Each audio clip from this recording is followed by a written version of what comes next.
everybody, and welcome to round 6 of the NAGP WEC Championship of this Season 3 NAGP Racing League. Good to have you all here. My name is Brad Mears. Welcome to the action here tonight. We are at Sebring, and if you haven't noticed, you might want to adjust your monitor settings because it is dark. So, nighttime race here at Sebring for this round 6 championship, and we are in for one heck of a good time, and really what has been quite one heck of a season as well, has to be said. I'm board now with Corey Brown, just to show you a little bit what the drivers are going to be facing here tonight, and some of these challenging conditions on this very challenging track. We're going to be firing up qualifying here in just a few minutes. But in the meantime,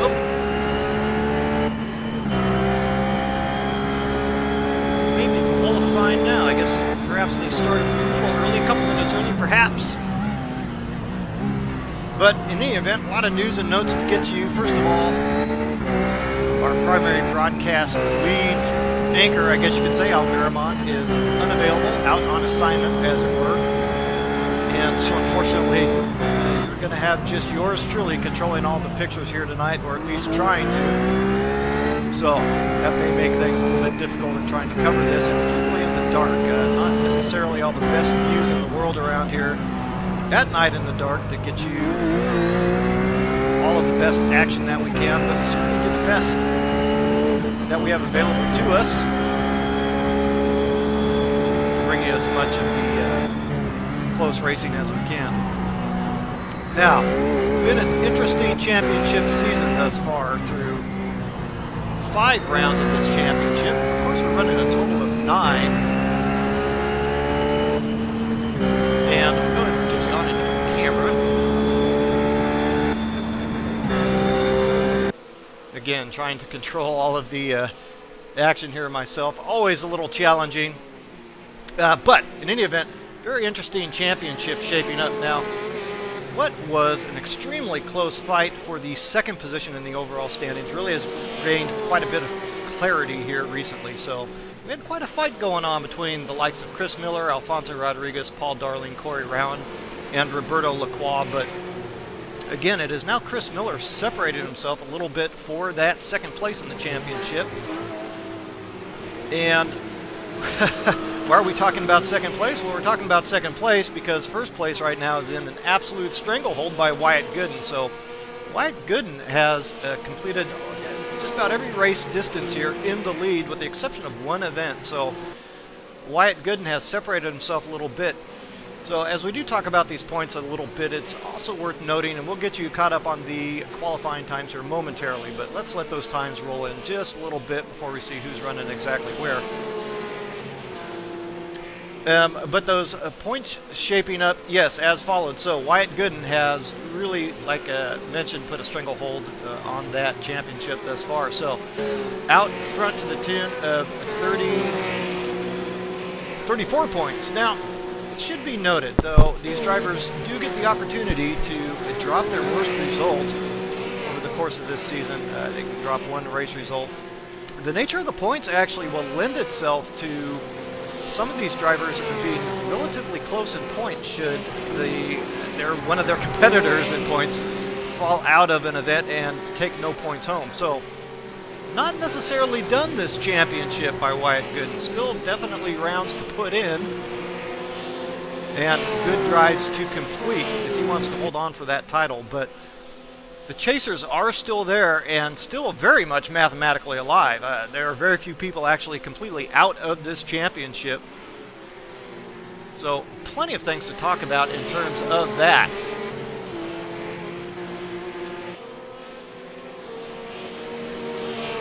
I'll refresh my timing and scoring here to get you some of the updates on this qualifying period. So just 8.5 minutes left to run here, and the times are starting to get pretty tight. Now, it should be noted as well, not only are the conditions tough from the standpoint of the dark, but also a very tough track to run around here. Really a relatively high-speed track, but with some extremely technical sections in it. And passing will really be at a premium as many of these corners narrow up significantly on entry and through the apex. So something the drivers are going to have to pay careful attention to. And if they are making that pass, they're going to have to be very careful of the driver they're making the pass on, who will likely be on the outside through those narrow corner sections. So something they'll have to take care of there. As I work the timing and scoring here and try to do commentary at the same time. So now Chris Miller out front of this field.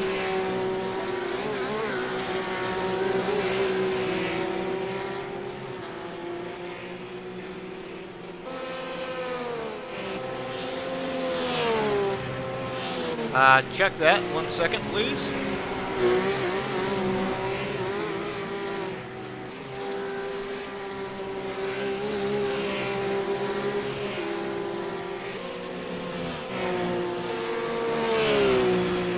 There we go. Okay.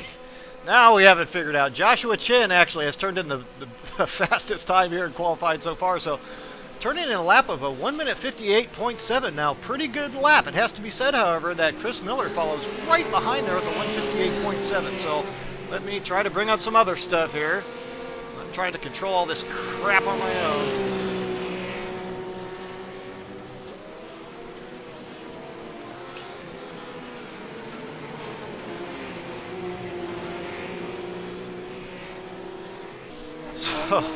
Now, Joshua Chin, we haven't seen him around, actually, since the Zolder event. Now, Joshua Chin showed up only for that Zolder event. Hadn't seen him prior to that event, and has since missed the last couple of races there at Bathurst and, of course, last week at Brands Hatch. But Joshua Chin back in the seat and putting it to very good use, it has to be said as well, with that pole position time at 158.7. Now, we did see Wyatt Gooden turn in the official practice session a 158.4, so we have to assume that Wyatt Gooden does indeed have that time covered, assuming that he gets in a good lap out there. Haven't seen it quite yet, but Wyatt Gooden actually has turned in a lap or two, but has yet to turn in a timed lap.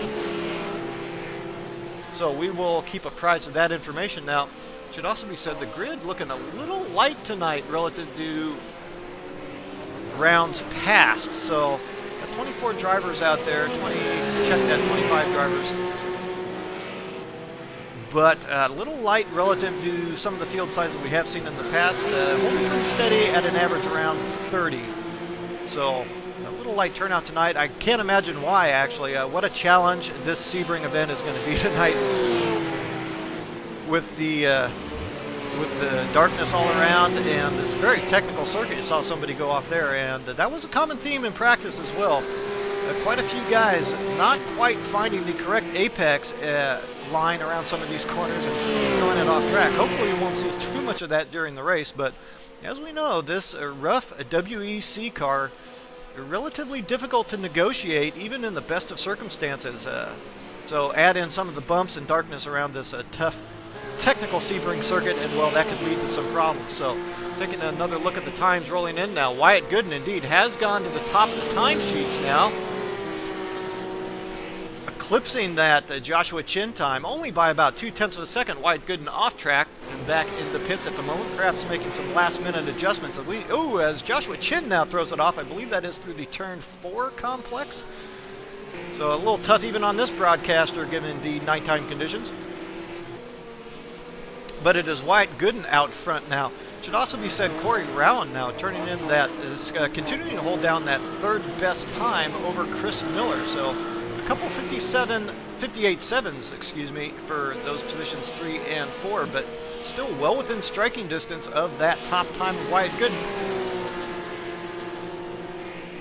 Oh, very close times indeed, and there has been quite a bit of server activity here in the week of practice coming into this event, so all the drivers should be very well versed on their braking zones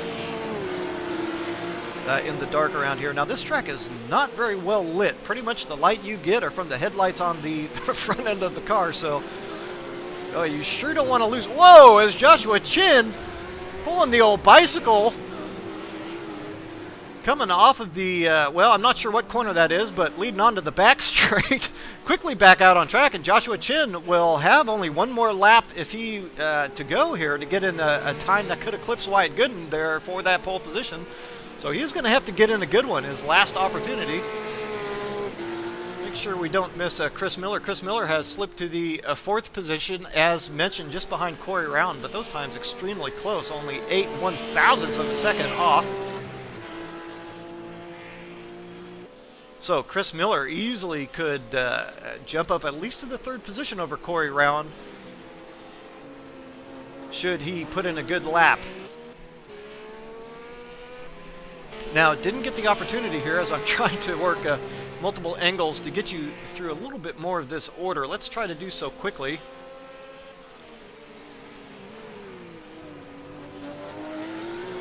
So it is Wyatt Gooden out front now on another lap.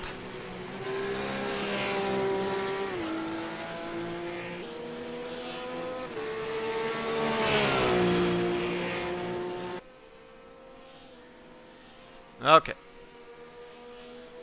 There we go. Now we got some of that sorted. Wyatt Gooden is out front, leading the way here for that provisional pole. Joshua Chin in the 2nd position. Corey Round now running 3rd in this qualifying session. Chris Miller, as you can see, continuing to run 4th. Kenny Duvall is in the pits, and I don't know that he is going to have another opportunity to get a timed lap in. Eric Enge as well will do no better than 6th on the grid. Tim Reiberger turning in some very nice times in practice. Currently runs in the 7th position. Roberto Lacroix, a little bit of traffic in front of Roberto. He is in the 8th position. Perhaps that red and white liveried Porsche will help him pick up some of the corner markers. Michael Rohrig now also turning some very nice practice times in 9th. I don't think Michael's going to be happy with that, so he's going to have to do some work here on his last timed lap if he wants to improve. In the 10th position now, David Toro's in the pits. Stephen Warner running 11th. Adam Green currently in the pits as well. Gerald Livingston coming out of the pits. He's not going to have time for another timed lap, so hopefully he'll keep abreast of any traffic that's coming up behind. Don't want to get in the way of any hot laps coming out there. Barry Richard is into the pit lane, as well as Eric Estes. Trent Drisman, I hope that I'm pronouncing that correctly. We have not seen Trent here, I don't believe, through the first 5 rounds of this championship. So good to see Trent out there on track, and hopefully he's going to have a nice effort tonight. So and he has improved his qualifying position up to the 13th spot. So a late charge by Trent. Very nice time. James Lamb is sitting in the pits. Scott Myers probably not happy with that time or starting position. Ray Nelson there in 19th. Eric Gaffner runs 19th. Let's see, 20th is now Ray Nelson, excuse me. 21st, William Harris. Rob Naylor runs in the 22nd position. Looks like he's going to get his last timed lap in. Sean Johnson is in the 23rd position. Daniel Robert and Jeremy Evans now. We'll get you a field rundown here as soon as this does officially end this qualifying period, but looks like Wyatt is going to hold on here. Joshua Chin is into the pits, so he's done. Corey Round and Chris Miller as well. So it looks like that is going to do it. Now, it should be noted as well, Wyatt Gooden leading all but the last sector in that qualifying session. So good times all the way through the tracks, and will take that pole position by only 1/10 of a second over Joshua Chin. So congratulations, Wyatt Gooden. He will be leading from pole yet again, been a common theme this season, but those times very tight, and perhaps a little bit more of a test for Wyatt Gooden here tonight by the likes of Joshua Chin, Corey Round, and Chris Miller. So some exciting happenings there in that qualifying session. Sorry if we didn't get all the action for you as smoothly as we would have liked, but we're going to switch over now and start to line up the grid for this 1-hour event. Conditions will be relatively cool out there. Should not have too many troubles with the tires or any odd pit strategies or anything like that. Fuel will not be an issue, except that, of course, this field will need to make one pit stop. So we brought you a few of the points, but let's just make sure we're absolutely clear on it now. Wyatt Gooden leading this championship by 169 points through round 5. Corey Rowan now sits second with 135. Paul Darling at 19, excuse me. Alfonso Rodriguez had some difficulties. He now runs with 115 points, so having some difficulties there a couple weeks ago at Bathurst has left him in arrears in this championship. And Chris Miller, though, however, has been coming on very strong the last couple weeks with 106 points. Chris Miller in the 5th position. So it looks like the pace car is out, and I have to say, I don't know if they're going to run a full lap of a pace car or not, but I guess we're going to find out one way or the other. In any event, it looks like they're lining up. Now quickly, let's get you some of the team classification. Now really, it's becoming more or less a 3-horse race in that team classification. So the Smoking Eagles out front, as they have been most of this season, with 255 points. The Black Eagles now sit at 214, and that is 208 points for Team Patron. Now, we mentioned the teams. Now, of course, you guys have done a great job of working up some great custom liveries for those Porsches. And sorry, but this was very late notice for this broadcaster. This has happened before, but I did not get the chance to get those skins uploaded, or at the least to figure out how to get them through to your broadcast pictures. So apologize for that, but at the very least, we can keep an eye on how you guys are doing out there and get you the action that way. So once again, this is NAGP's round 6 coverage here at Sebring of this RUF WEC championship. So Wyatt Gooden will be leading from the pole. The question is, will he be able to run away to another race victory?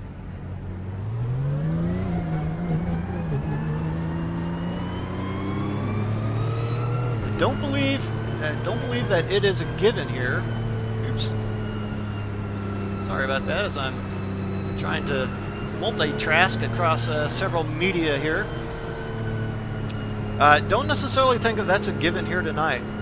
This is going to be a pretty tricky task, I think, to hold really your very best speed through the entire event, and one small mistake here can really cause some big harm, as we see Wyatt Gooden going through one of those sections now that can bring a lot of harm. Very easy to get the car pushing through this section and to overcorrect and lose the rear end. So those walls coming up very close, very quickly should one get on that grass.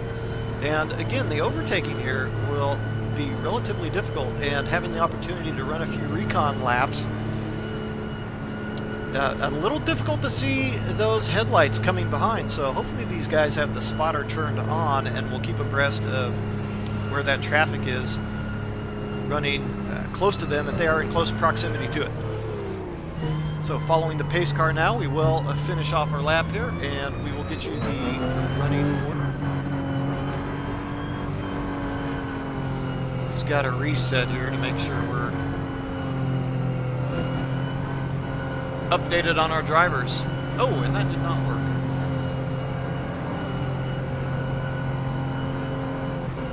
Well, we more or less gave you the rundown there toward the end of our qualifying period, since I can't seem to get that to come up in the order, which I know that it is. So.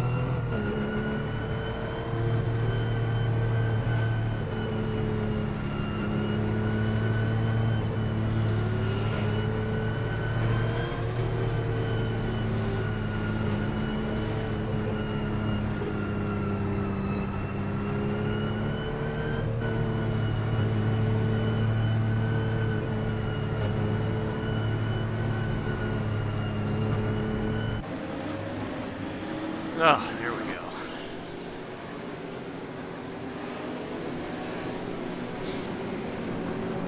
So, a long, nervous time here at this Sebring track for these guys on this pace lap. A lot of time to think about and perhaps get the butterflies working a little bit.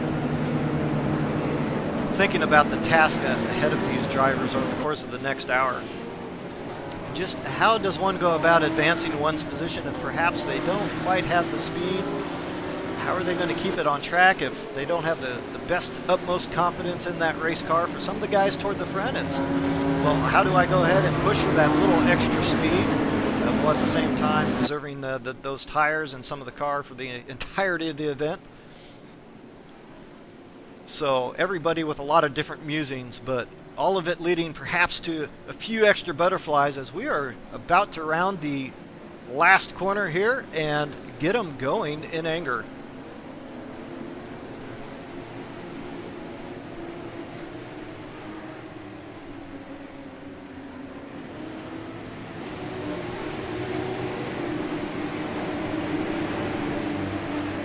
And the pace car pulls off, and we are started here for Sebring, round 6.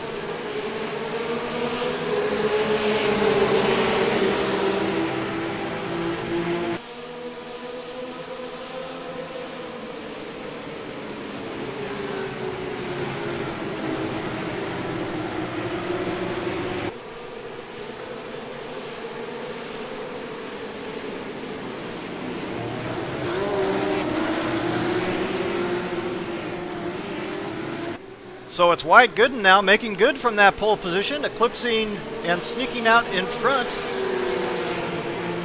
of Joshua Chin. So Joshua Chin to second. Corey Round now to third. I saw Roberto Lacroix back there getting into a little bit of trouble entering turn 1. Roberto Lacroix back to the 6th position. So no damage done in terms of starting position, but a little slow and perhaps holding up some traffic there from that 6th place back. So at the front, looks relatively clean.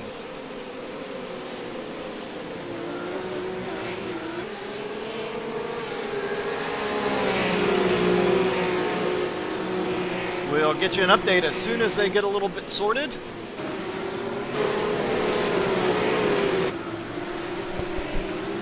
But indeed, a very clean start through the field. Don't see anything too untoward back there. Perhaps a little bit of gravel getting kicked up. Oh, as we see a Porsche off now.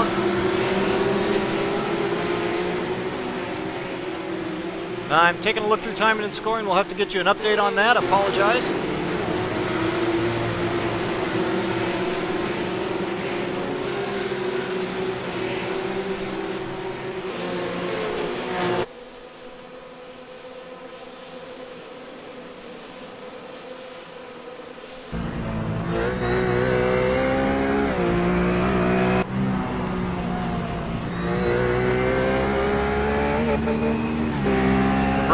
Now holding down that 6th position still, completing the first lap here at Sebring, chasing down Kenny Duvall for that 5th position.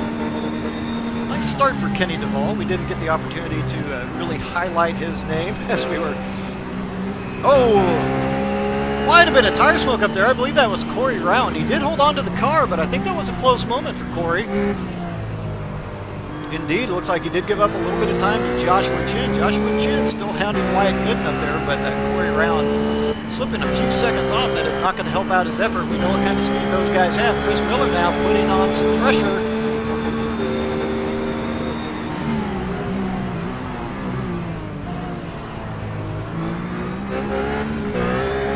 And that must be Kenny Duvall that Chris Miller got past. So Chris Miller getting shuffled back and then reclaiming that 4th position. Sorry, getting a little confused there.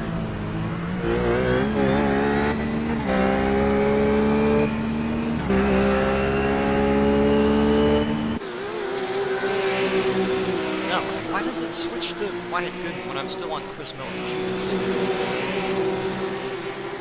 Okay, so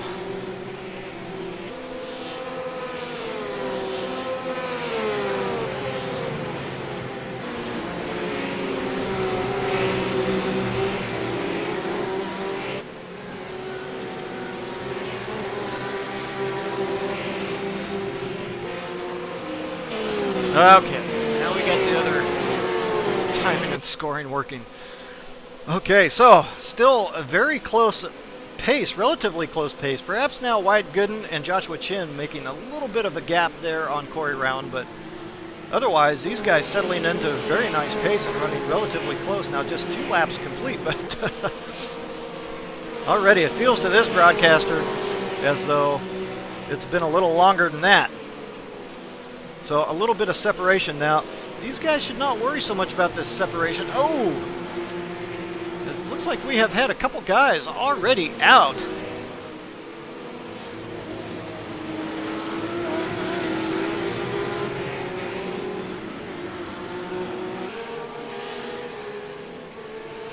Indeed, so that would be Gerald Livingston now out of this race early. So we didn't catch that action, but he is going to have to go ahead and load it back up on the truck and get back at it next week. Now it looks like Joshua Chin is starting to put quite a bit of pressure on Wyatt Gooden. Very good through the first sector that time for Joshua Chin.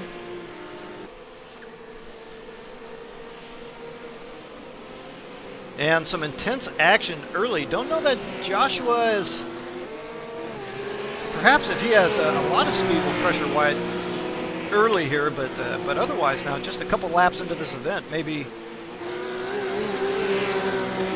discretion might be the better part of valor. Make sure those tires come up the temperature and settle in just a little bit, but in any event, Joshua Chin perhaps not wanting to race, and hey, who can blame the guy? After all, if you got the speed, you definitely want to flaunt it, so... Very tricky to get the exit right here coming on this long back straight, and Joshua Chin did, it has to be said. So important, of course, to carry that top speed.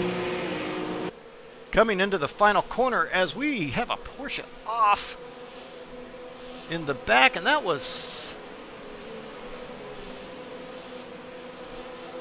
somebody. Oh, Joshua Chin pushing very hard off that final corner. I think he saw an opportunity there coming down the front straight, but just could not quite make a go of it. So Joshua Chin will reset and try again on Wyatt Gooden. Now those two have opened up a pretty reasonable gap on Corey Rowan now to the tune of about 3 seconds. So already coming into some lap traffic though. And do not recognize the livery on that car. He will, of course, make way for these guys, and they will... Oh! So, Joshua Chin is not inclined to wait at all, and really putting as much pressure as possible. Now, we saw Joshua Chin get through that first sector last lap very good, and he continues to do so. So, as they've settled out a little bit, let's try to give you a sense of where these guys are running. It is now Corey Rowan there in the 3rd position. And I'm looking for the name that just popped up as out. Stephen Warner. So Stephen Warner now is still out on track. Okay, so forget I said anything. Jesus. Corey Rowan now runs in the 3rd position. Kenny Duvall is running 4th and has distanced himself a little bit from Roberto Lacroix. Oh, of course, it's Chris Miller. I always have to update this.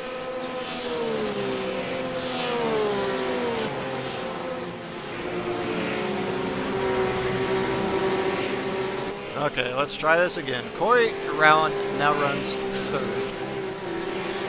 Chris Miller is in 4th. Kenny Duvall continues to run in the 5th position. Has not given up much ground to Chris Miller, so that fight's still very much on.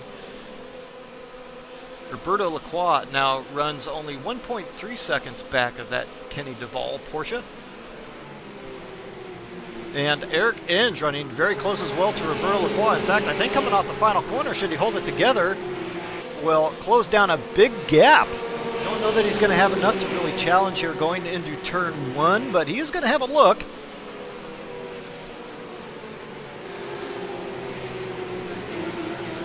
Was able to actually pinch it down to the corner and hold pretty good speed through, but had to feather that throttle just a little bit, I think, to keep from sliding off on the exit. Now, you did see Stephen Warner actually not too far behind this battle. So Stephen Warner as well, and these cars still running very close. It is now Michael Rohrig in the 8th position. Okay. No, he is ahead of Stephen because my timing is, of course, all over the map again. So, Wyatt Foster looks like his gap actually is close to Stephen Warner.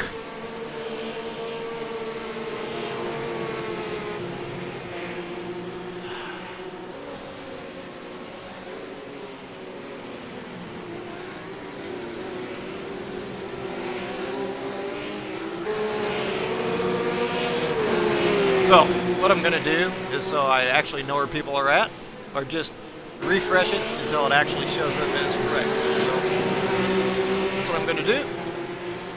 And it's still not showing up as correct. So we'll just stay on this battle until it comes up.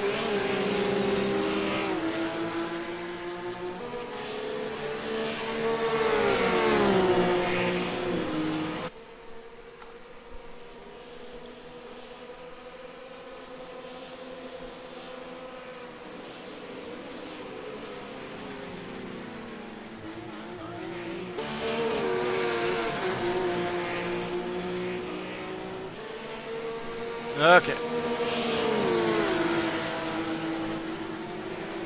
So, Wyatt Foster in 9th now, being challenged. Okay, not by Stefan Warner, but by somebody.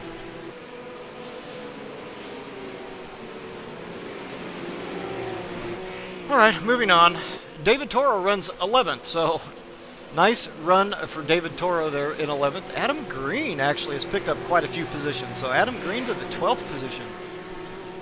Nice drive and not running too far off of David Toro. Of course, it is very early here, so positions very subject to change, and we still will see a lot of it, no doubt.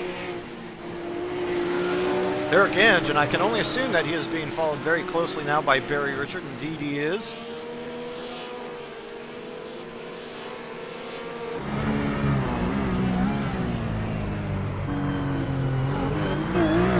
Very tough turn 4, I believe.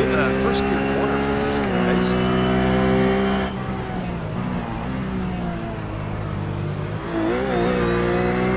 Really narrow apexes. You have to have so much. Glad that I was wanting to be on Barry Richard and switch to Joshua Chin for some reason. It was nice. So, back onto that battle for 14th. And it is still a close one between that Barry Richard and Eric Estes. So Eric Estes has it. Barry Richard, of course, wants it. A bit of dust flying off in front. We have seen that quite a bit now. It seems to me most of these drivers, in order to hold speed, are really kind of letting the front end go. So really kind of rolling into the corners like we saw last week actually at Brands Hatch.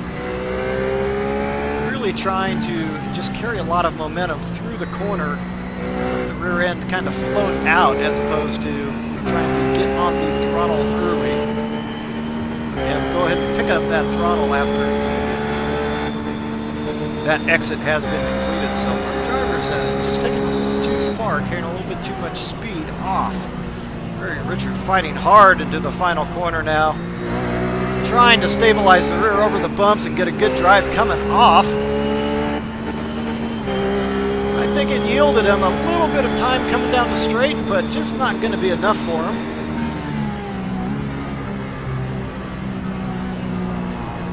Very tricky. You almost have to set up your passing move here if you expect to make it 2 or 3 corners in advance to really get a sense of where the guy in front is strong and or weak. Very critical, tight corner here coming onto this quote-unquote straight, and Barry Richard is going to have a good look here going into turn 1. Just how brave he's going to be coming into the braking zone, it's hard to say. Try to switch that TV view in time. Oh, and it switched me to Joshua Chin. Thanks. Thanks for that.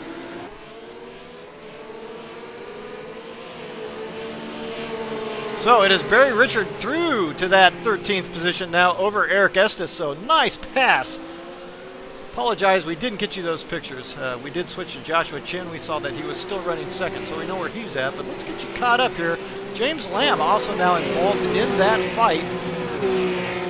So all 3 of those guys fighting over the 14th position. Will be interesting to see now that Barry Richard is passed if he can extend that gap over Eric Estes, excuse me.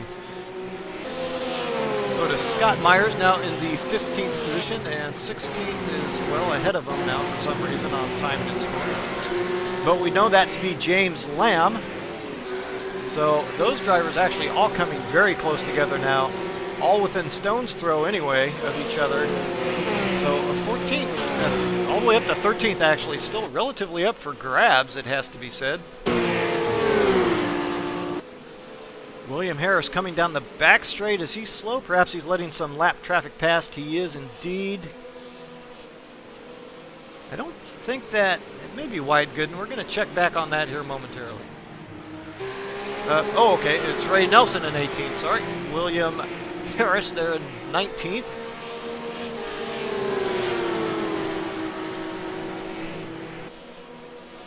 So, close battles continuing. About 15 minutes into the race here at Sebring. This is NAGP's coverage of round 6 here in the dark at Sebring. Fun times, good stuff. We're happy to bring you the coverage such as it is.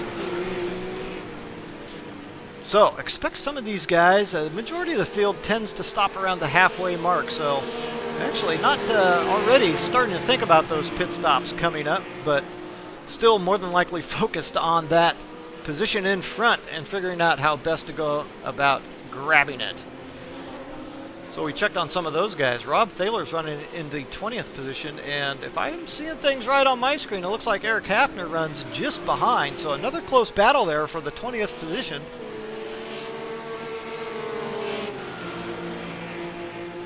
And I have to say, I'm rather impressed with the lack of attrition here so far. Everybody kept very composed here over the opening laps, and now that they have settled down, will likely tend to keep it on track. One notable exception has to be said. I just saw in timing and scoring, Alfonso Rodriguez has shown up in the very bad red category as off track and out of this race. So Alfonso Rodriguez here in the last 2 out of 3 events has made some boo-boos and will not be collecting any points here at this event. So unfortunately, look to be sliding down those overall championship results just a little bit.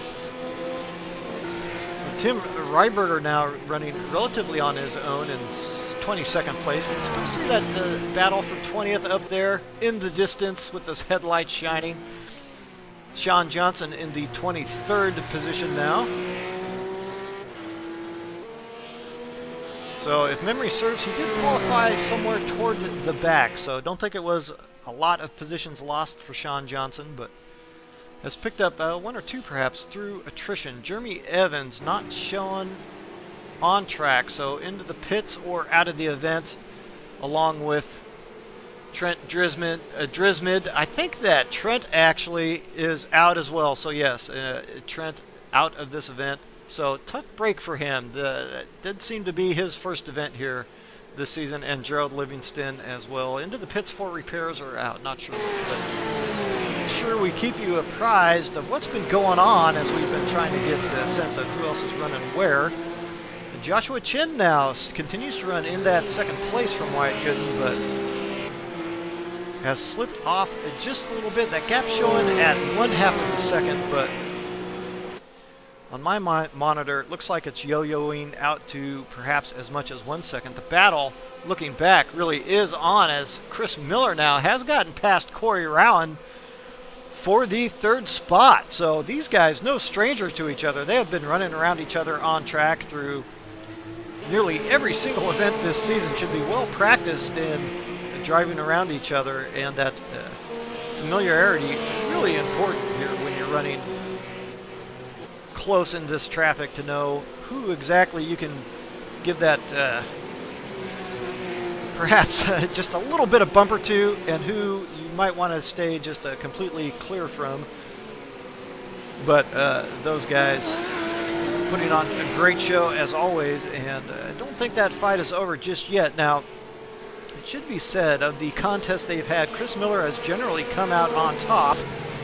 And as your 2nd place holder in this overall championship, perhaps not too surprising for Chris Miller, but Corey Rowan has given him more than his share of push in those contests. Now, just behind Corey, of course, in that 5th position, 4th, excuse me, is Wyatt Foster, who has moved up through this grid a little bit as our timing and scoring is now updating a little bit. It looks like Roberto Lacroix has run into some type of problem and slipped back a little bit.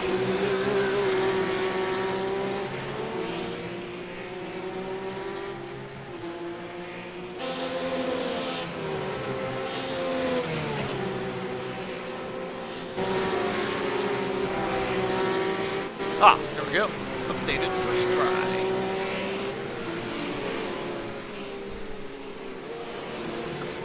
So, it is Kenny Duvall holding it down in 6th place, but it looks to me like there's a bit of a battle going on here between Roberto Lacroix and Eric Inge. So this is a fight over the 7th position now. Roberto Lacroix, last time we saw him, was up to the 6th position. Well, actually started from that 6th position.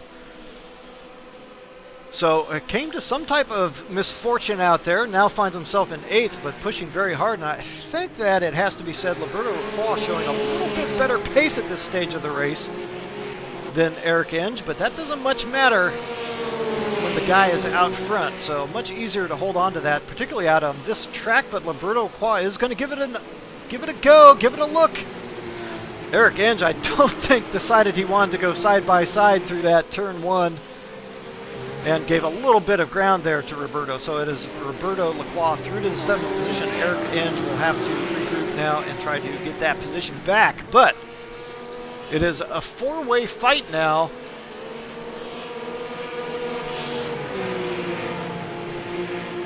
Between Stefan Warner and, of course, Michael Rohrig now. Nice 4-way battle here for that 6th position. 7th actually is. Oh, yeah.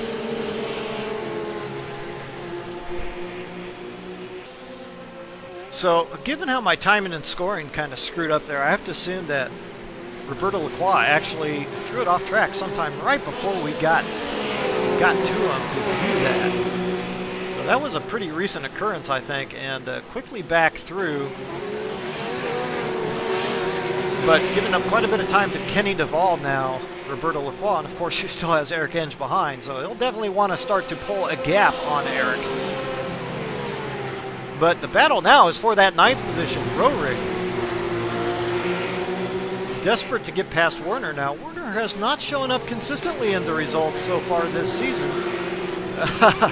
Rohrig perhaps showing him a little bit of the... Oh, I think Rohrig getting a bit out of shape there. Coming off the second to last corner, giving up quite a bit of ground and a little bit of breathing room. And Stefan will not mind seeing that at all. Very happy to see it. Joshua Chin continuing to drop back just ever so slightly. Wyatt Gooden picking up just a 10th here and there, lap by lap. But very close actions. What a great pace both these drivers are on, really, to be running this close together lap after lap. So Joshua Chin not giving up hardly anything, and right there should the smallest malfeasance show up from Wyatt Gooden.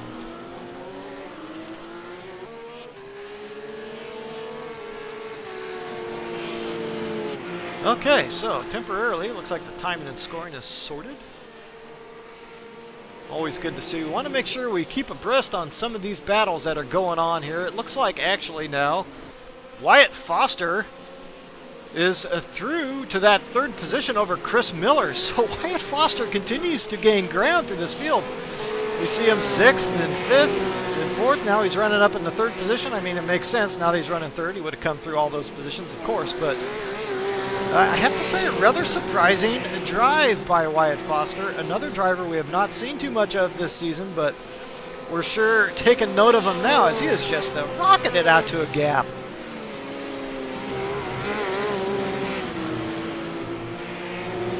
Wow. So, quickly past and then quickly down the track. But while that's going on, it has to be said as well that Corey Rowan has not given up too much ground to Chris Miller. So those guys actually still running pretty similar pace.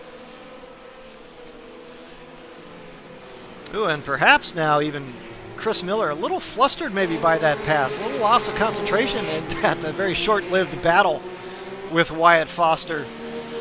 Now trying to kind of hit the reset button himself and get back to just kind of driving clean laps, driving his own line. Because if he doesn't, it will be Rowan through to that 4th position.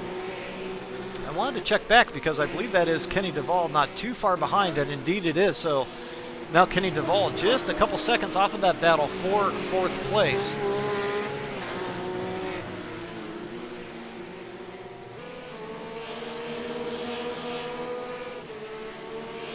And up front, it is Joshua Chin, still running in arrears to Wyatt Gooden to the tune of about a second. And those guys have gapped now that Wyatt Foster in third place to the tune of about 8.5 seconds. 8.5, 9 seconds thereabouts. So the positions thus far are being fought here at the front and then over that third position. And while we have a moment, let's make sure we don't miss too much of this action. Now, last time we checked in on this, the battle was still for that 7th spot, and between the 4 drivers. But I think those positions have changed just a little bit. So it is now Roberto Lacroix back out in front of Eric Enge.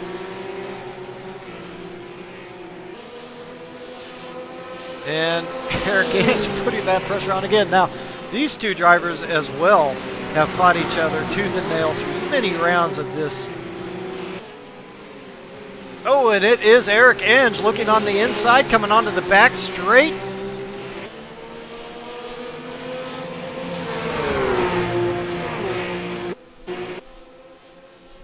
And it is Werner, of course, who's going to insert himself into that battle as well. Eric Enge getting a little loose. Not able to hold on to it, and is going to give up the position also to, I hope I nail this one, Rorig. Darn it. God, killing. I'm sorry that I don't know the liveries good enough to know the driver in the car yet, fellas. I know Enge, I know Lacroix, and I'm coming to know Stefan Werner as well.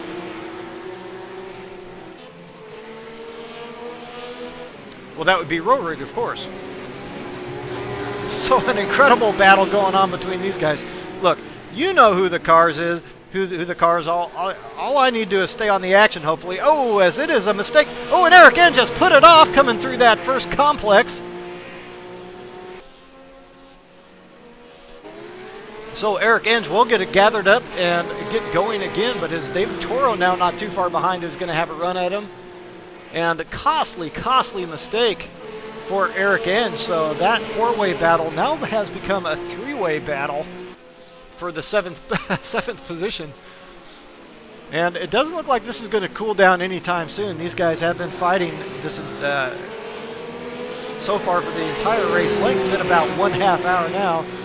And assuming they all hit decent pit stops, we should continue after those stops as well. Very tricky deal now, trying to kind of sort through and figure out just where one might be able to gain an advantage on a guy and try to hold that advantage to not only get past, but then get a little bit of distance as these guys have really swapped these positions back and forth. They'll want to put an end to that ASAP.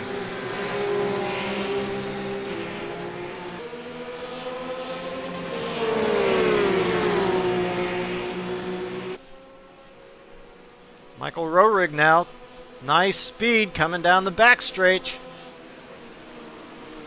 Oh, Roberto Lacroix runs wide.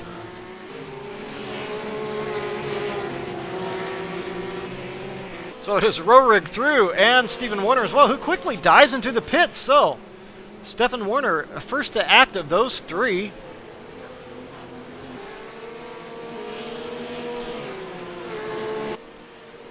Let's see here. I'm trying to get a sense of what is going on here. My timing and scoring is showing Joshua Chin as still right behind Wyatt Gooden, but obviously that's not the case. So Joshua Chin now back about 4 or 5 seconds. Looks like he has made some type of mistake, perhaps had a slight tangle with some lap traffic, but now falling quite a ways off the back of Wyatt Gooden's bumper. He has some work to do to catch back up, and after all, it looked like Wyatt did have a little bit of speed on him to begin with. So Wyatt Gooden, just a flawless effort thus far.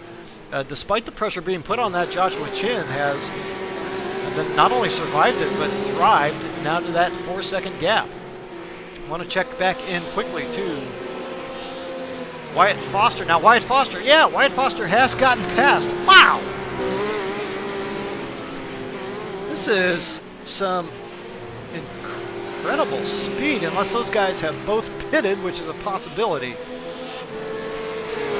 I'm not showing Wyatt Gooden or Joshua Chin as showing up as having pitted though, so I have to assume that this is just simple. Wow.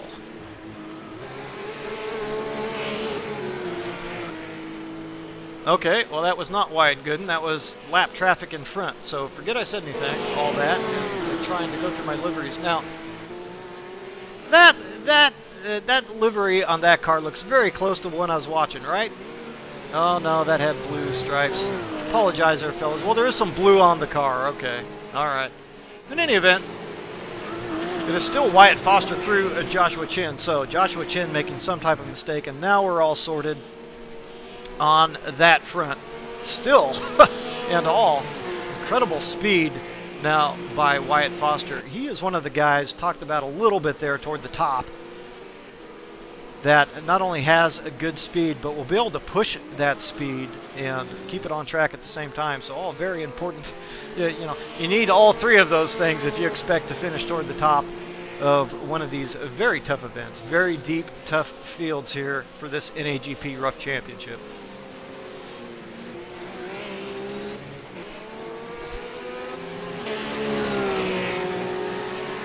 Okay, so last time we checked in here, Corey Rowan, it looks like Corey has come in. He's showing us out, but I think that is actually off. Yes, coming out of the pits now. So that is a pit stop for Corey Rowan. He is going to rejoin around the 10th position, I believe. So pretty good stop for Corey.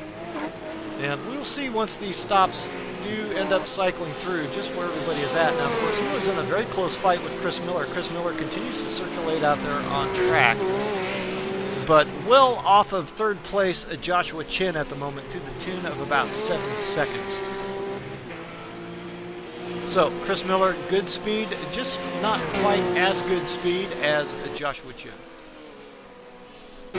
But is now Liberto Urquois in the 5th position, and oh, it's Michael Rohrig. Okay.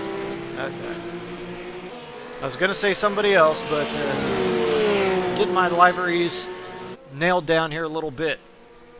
That battle continues. The 4-way battle is now a 2-way battle. I think that's Eric Enge back in the distance, however.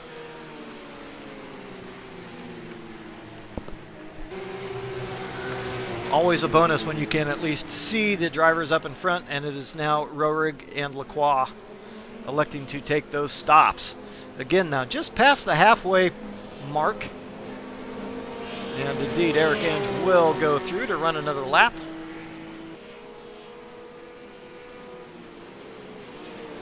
And as soon as some of those stops do cycle through, we'll get you an idea of where everybody else is running out on track. Have a few retirements here tonight, unfortunately. Again, started with a relatively light field, so 27 starters, I believe, for this event. And we have lost good 3, 4, 6 of those, it looks like. So, or at least with multiple stops. Well, we'll shake that out and we'll run through the order and we'll make sure if they're on track or not. So I've been kind of keeping an eye on the gap as well as I can. You're well aware of the struggles as much as I. Let me get you back on your driver tab. But it does look to me like Wyatt Foster is eclipsing Joshua Chin a little bit. And I'm wondering just how frantically Joshua Chin was pushing to keep that Wyatt Gooden gap. Perhaps run those tires off just a little bit. I suspect that that has been the case. And we're going to keep a close eye on the gap now that Wyatt Foster is passed to Wyatt Gooden. So a couple Wyatts out front. And boy, you know, initially I have to say I think Wyatt Foster, it looks like now Wyatt Gooden has elected to jump into the pits. So Wyatt Gooden into the pits and Wyatt Foster will continue to circulate. I think Wyatt Foster actually did gain some ground before that Wyatt Gooden pit stop. So it'll be interesting to see here as the second part of this race plays out. The happenings at the front. Of course, Joshua Chin not out of this fight for the win at all, just more or less seconds back. And so I think this could quickly develop into a 3-way fight for the title here at Sebring in the dark.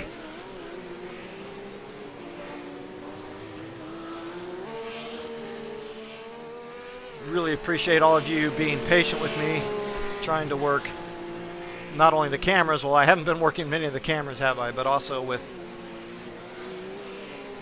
trying to coordinate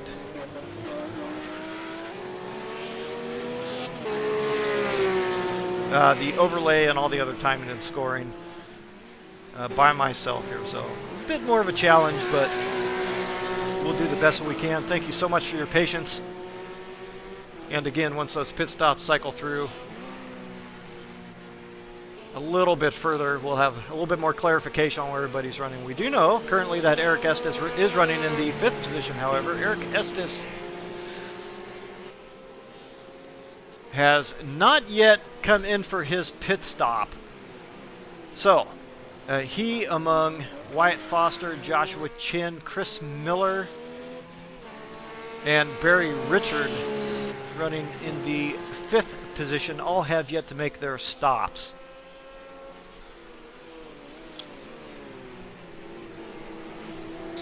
Boy, Ray Nelson. Ray Nelson has come in from the 9th position. Haven't mentioned much of Ray tonight, but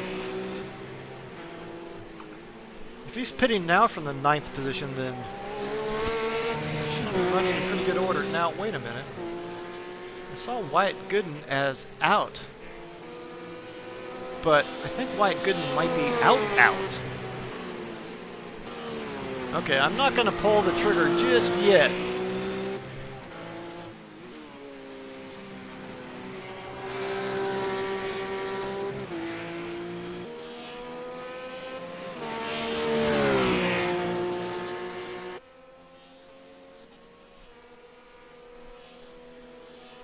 Okay, 1 second there.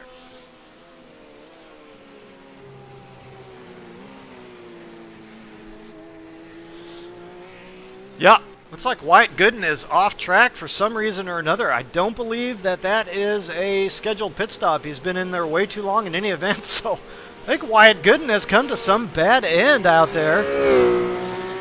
And don't see him actually on the pit lane. Now, being a little unfamiliar with iRacing and how that works, I don't know if they actually shows you in the pit lane getting serviced or if you're off or what. We'll come back to that. I'm not showing Joshua Chin as sitting in the pits either. Okay, well, there's Wyatt Gooden now. Well, then, no, that's not Wyatt Gooden. That's Wyatt Foster. Got my Wyatts mixed up there. Now, that is a mistake.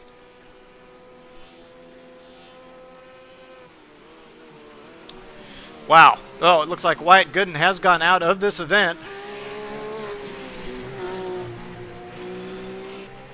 And suddenly, I was just talking about, just several laps ago, the lack of attrition in this race, and suddenly it has mounted. So that is big news. But I tell you what, other big news is Joshua Chin is showing as out as well.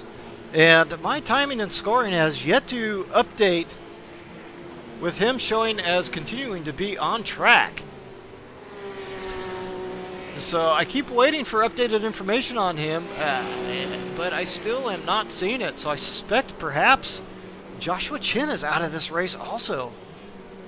And what a turn of events that would be. I mean, what? Now, we talked a little bit about that as well.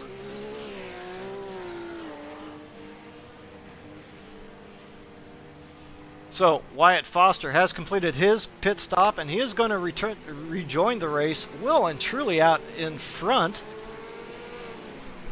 And I'm still just unwilling to say that Wyatt Gooden or Joshua Chin are out of this race. First of all, because it's really shockingly because of my unfamiliarity a little bit with exactly how that works in iRacing. It's horrible to say, I know, but we just haven't had the chance as broadcasters to run a lot of races, and so there's some things we're a little sketchy on still. But I think I'm going to call it. I think I'm going to call it. Joshua Chin, Wyatt Gooden out of this event. So it is Wyatt Foster now to the front, and what a boon for Chris Miller and some of these other guys hoping to stay alive in this championship hunt. Now Chris Miller having some serious pressure put on him behind. If I could find 4th place, that's not Stefan Warner. I knew that wasn't Stefan Warner, so I don't know why. Oh, wait, what? No, so I don't know what's going on there, but some lap traffic getting back past Chris Miller.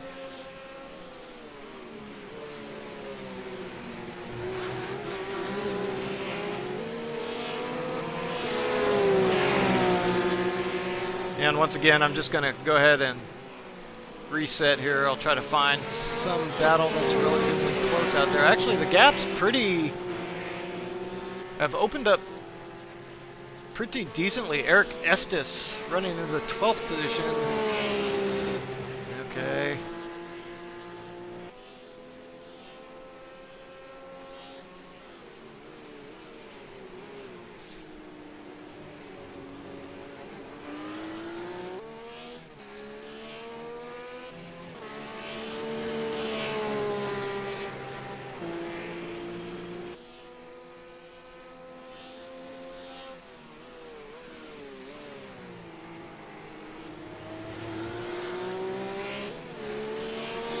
Alright, well, that's not updating. I'll try to go through them number by number. Wyatt Foster out front.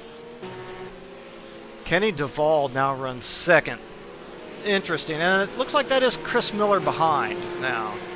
Now I see what's going on. So that that fight, which was a fight for the 5th position, now a fight for 2nd.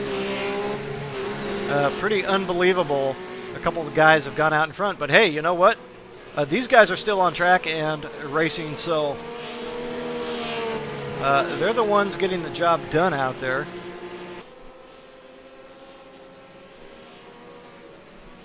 And yeah, so Chris Miller running 3rd. Stefan Warner now up to the 4th position. Part of that epic 4-way battle, and I think I do see Lacroix and or Rohrig right back there. Indeed, that is a 5th position for Roberto Lacroix. Now, all these guys in position to gain quite a few points on Wyatt Gooden. Now, again, these drivers will get the opportunity to toss out their lowest point total of this season, but if you have one of those you need to toss out and you take another one, well, there you go. That's a big points hit. So, these drivers getting exactly what they needed to really insert themselves back into this championship hunt right at the pointy end of the stick, as it were. So, Roberto Lacroix runs in that 5th position. Eric Enge not running too far behind him. That fight continues, and boy, what Eric Enge wouldn't mind having back from some of those mistakes we saw him make when fighting with the likes of Lacroix and Warner there just a few laps before pit stops. Would be the chasee rather than the chaser, but who knows? Perhaps Eric likes the chaser role just a little bit better. So it is Michael Rohrig now slipping off the bumper of Eric Enge just a little bit, and it looks like Eric Enge, just as we switch off of him, is boy, I don't think he's in the pits either. Eric Enge has made his pit stop. Eric Enge has made a mistake. He is out of this event. Wow. So we switch off him for 1/2 second, and he was coming into that final turn and apparently got it wrong.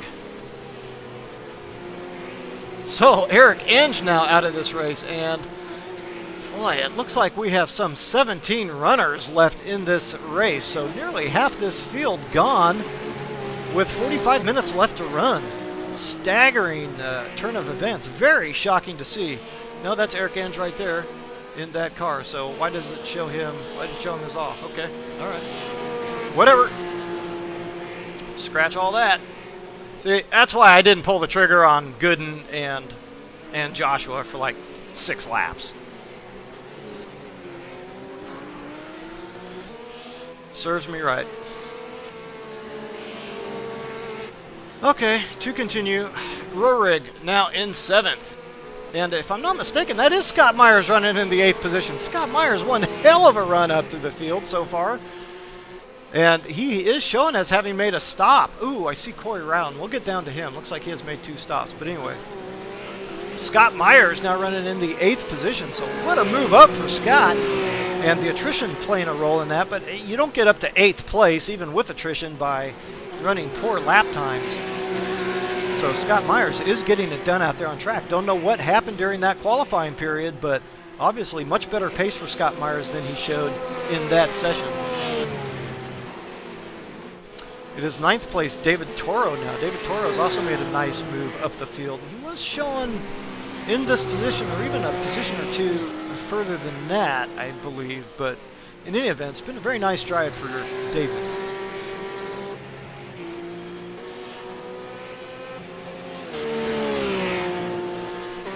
Adam Green as well. Adam Green qualified there beyond the top 15. So running 10th for Adam. Looks like everybody to this point has come in for their scheduled pit stop. So they run on track as you see them.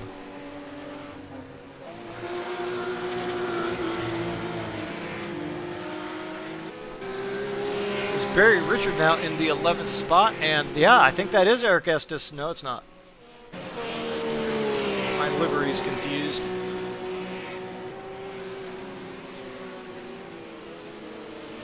So, Barry Richard in the 11th spot, and looking pretty racy there, it has to be said. I think that he is not too far off of Adam Green. To the tune of 4 or 5 seconds.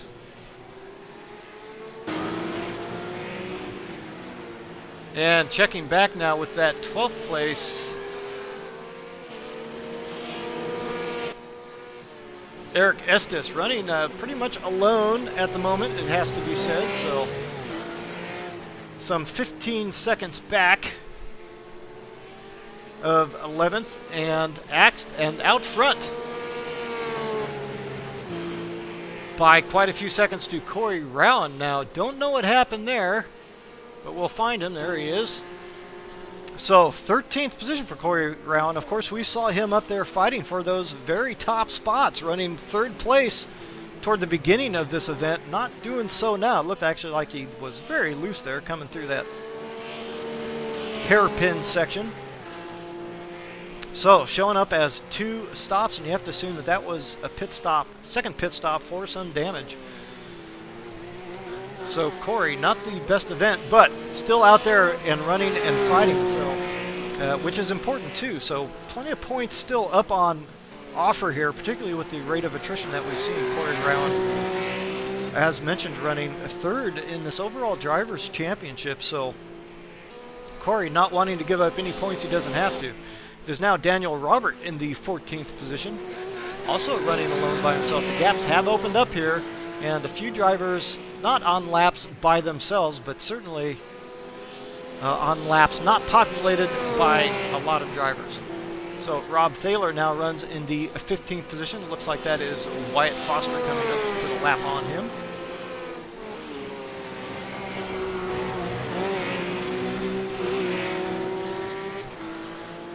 William Harris is shown in the 17th position, and I want to go ahead and flick through these anyway. Yeah, Sean Johnson in the 16th position. Oh, there we go, Rob Thaler. Yeah, and I don't think he is in a fight in front or behind either. Or... no. So, it is Sean Johnson in some traffic at the moment in the 16th position.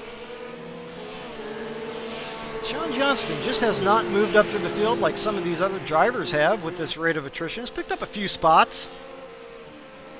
And through the darkness, it looks like that Porsche is looking relatively clean as well. So a little wide there, but didn't cost him too much ground. Let's see. Yeah, so there we go to the 17th position, William Harris. Looks like he is, at the very least, off track at the moment.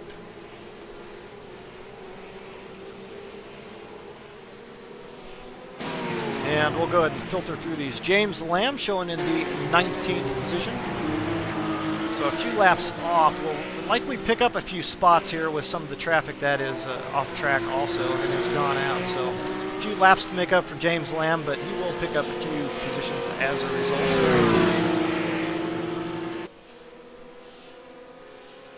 Joshua Chin still showing in the 20th position, but of course we'll lose a few from there. Wyatt Gooden also.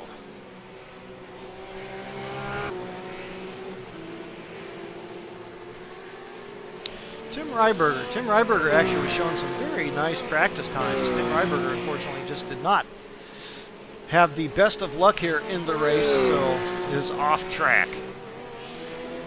Alfonso Rodriguez mentioned Alfonso earlier anyway. One of our early retirements, Alfonso Rodriguez, so a race that he would like to forget.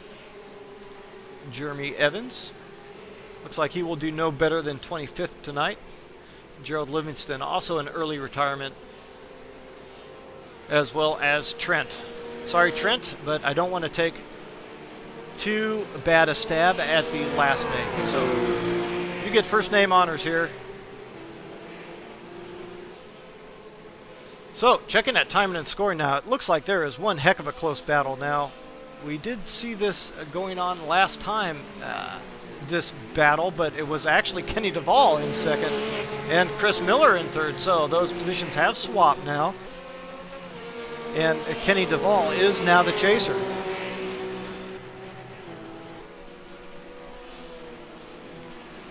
We actually did catch Kenny Duvall making that pass for the second position, and looked like he made it in pretty short order and had some very fine pace, perhaps more than Chris Miller had, but those results are not there to be seen at the moment. Obviously, Chris Miller has gotten back pass, so those guys look like they're running still relatively close on track, but we need to check back also quickly to Roberto Lacroix. It looks like he is also still in a battle with Eric Inge, and that fight continues, so a lot of gaps opened up here with the exception of the last couple that we have checked in on. And not only that, but battles for some of the large points paying positions.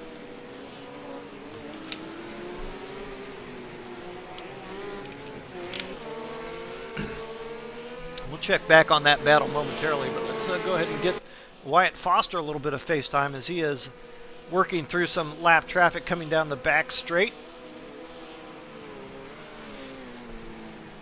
I was really looking forward to seeing what kind of pace Wyatt Foster was going to hold after that stop, and just what kind of challenge he may have been able to make to Joshua Chin and Wyatt Gooden, but that has come unraveled here. Well documented, but nonetheless has come unraveled, so we did not get the opportunity to see that drama play out here over the second part of this race. So, and in fact, Wyatt Gooden and Joshua Chin going off, it stands to reason. I guess anybody can. So Wyatt Foster perhaps not safe, and maybe Chris Miller sitting back there in second in that fight with Kenny Duvall. Perhaps, maybe not hoping, but wouldn't mind if they happen to pick up those positions and turn that fight for second into a fight for first. So Wyatt Foster, obviously a very impressive run. If memory serves, this is Wyatt's very first event here this season. Don't know that it's going to be his last, as he has obviously taken very well to not only this car, but the challenge of the NAGP Season 3 Championship. Now, that is one car I will remember the paint scheme on, so we should be okay on that one going forward, should I happen to have to be alone in the driver's seat. And it's worth mentioning again, actually, we make sure we don't miss too much of this action back here for a second. Should be mentioned ordinarily, of course. We'll have a couple broadcasters in the booth, one controlling the pictures and another kind of spotting the action around there on track, so single duties makes it a little difficult.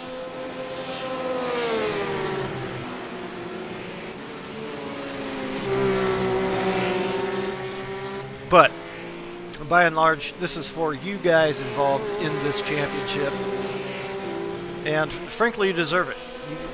We know that you put in a lot of time and hard work, and NAGP sure thanks you for coming out and doing all of that. It takes a lot, I know, to prepare for these races. Work on that setup, make the commitment to show up.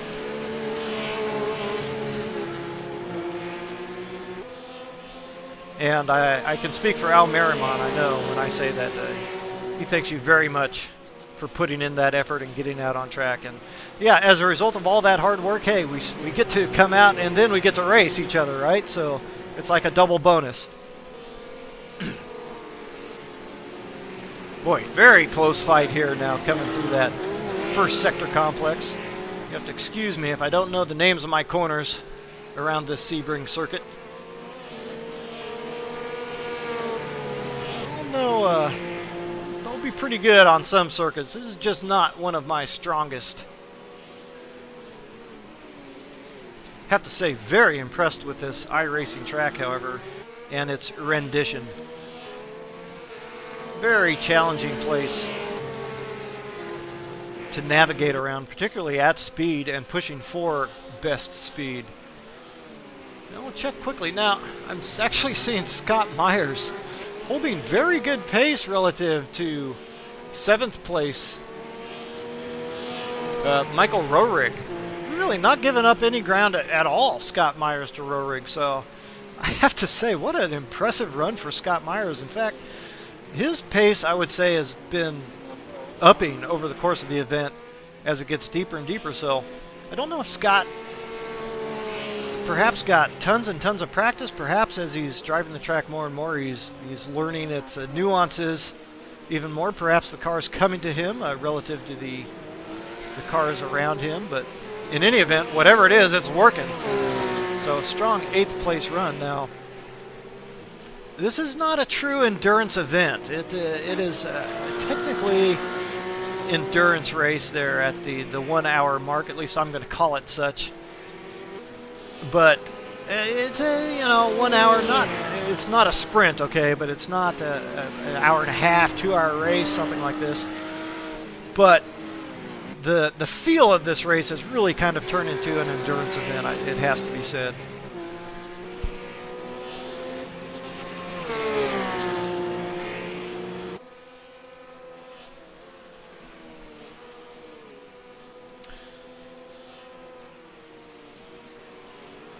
And with a half hour left, with all the concentration going on in the dark over the course of the last hour, it can definitely wear. And it never helps also finding yourself kind of running alone. So you get out there, you run alone, you kind of have your own rhythm for a while. It's easy for the mind to start wandering. Suddenly, perhaps, you come up on some lap traffic and can really kind of throw a wrench in the gears that way as well. So a lot of concentration required for sure, but 1/2 hour to play in this hour and a half event. Good times.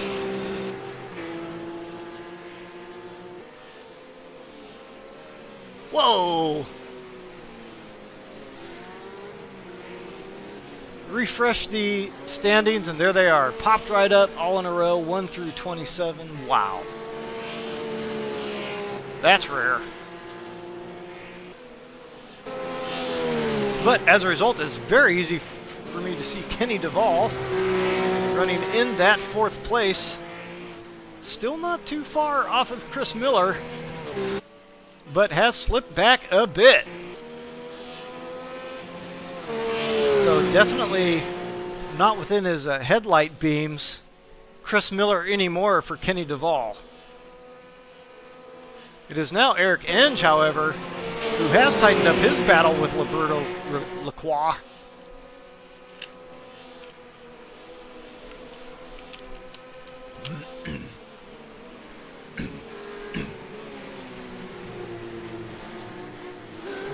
And both drivers very cautious around turn 1.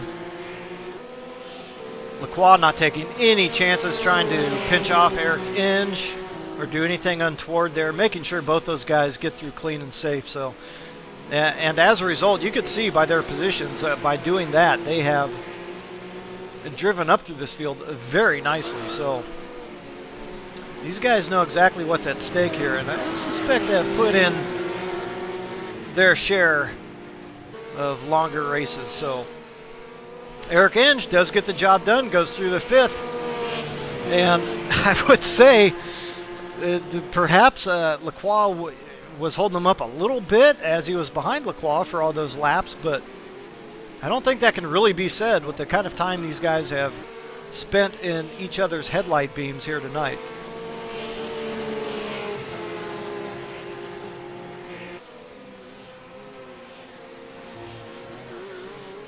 So I'll get you a quick update out to the front now, under 1/2 hour to play. As we see, actually, I think that was Lacroix diving in for a second stop.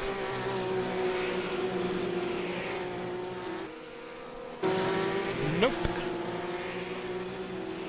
Car looks similar, though.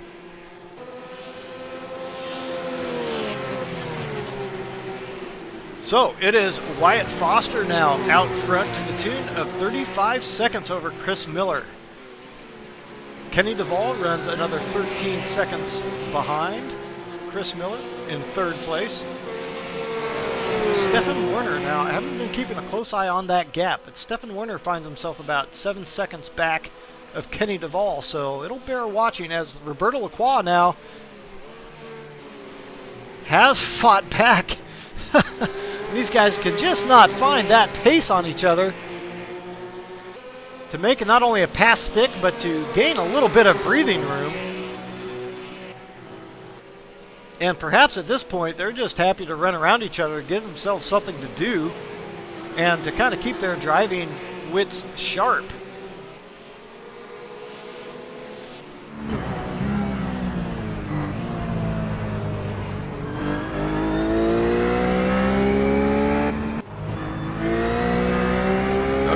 Find him here eventually. Here we go.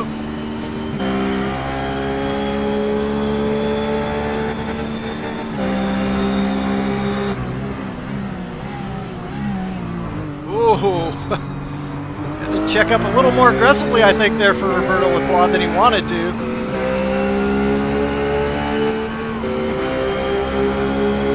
Right, tough place to get it done here. Tough place.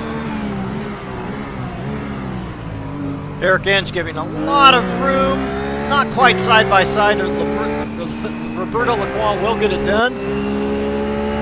Goes through, back through to the 4th position, and of course Eric Enge will come back and give the pass back.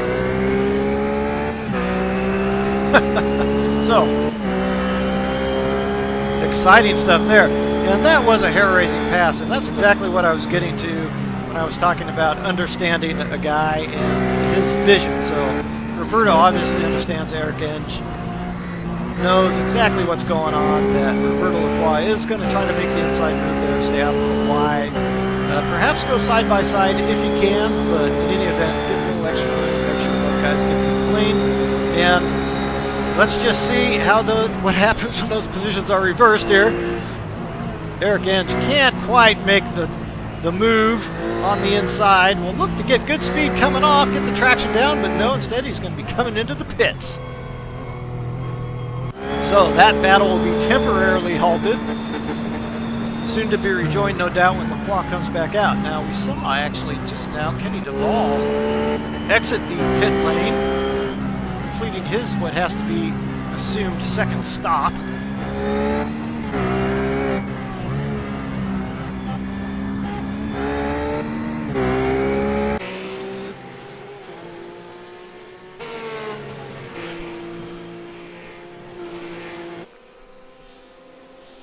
So, Kenny Duvall out of the pits and rejoins actually in 3rd place. So, at least I think that was Kenny Duvall. Uh-oh. Okay, forget I said anything.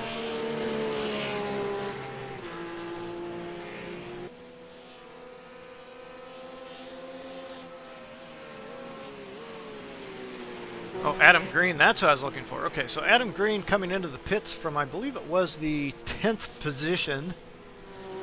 Up on the jacks, getting some tires, getting some fuel, and off he will go. 25 minutes left to play here and quite a few pitters in front. Last time we checked in with Adam Green, he was running in the top 10, so quite a few guys on his lap really to drop back to the 13th place, and he just now had been passed for those positions, so they aren't too far in front. When those pit stops cycle through, it will be Adam Green back up into that 9th or 10th position.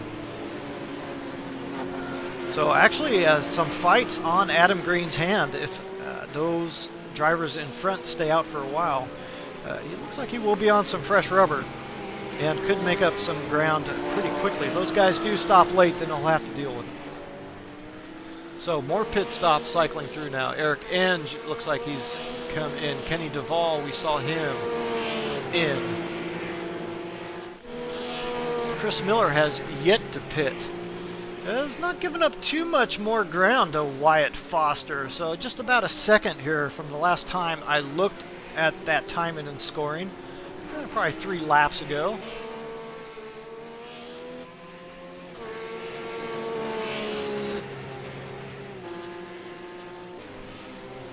Keep an eye here on Adam Green and perhaps some of this traffic in front.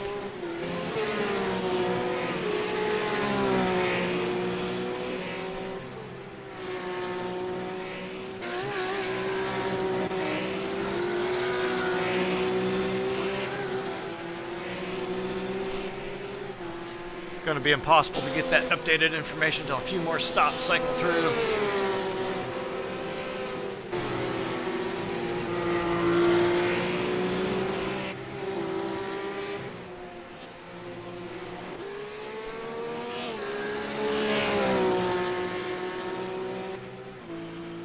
So we will be looking for that Roberto Lacroix pit and to see how close that battle resumes between him and Eric Enge.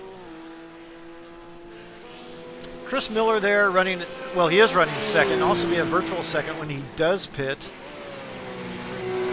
And Kenny Duvall, who has actually dropped back to 9th after his stop. So, relatively long pit lane, so you will get passed by quite a few guys, of course, until those stops cycle through. Now, they had some decent gaps, 2nd and 3rd place, Chris Miller and Kenny Duvall.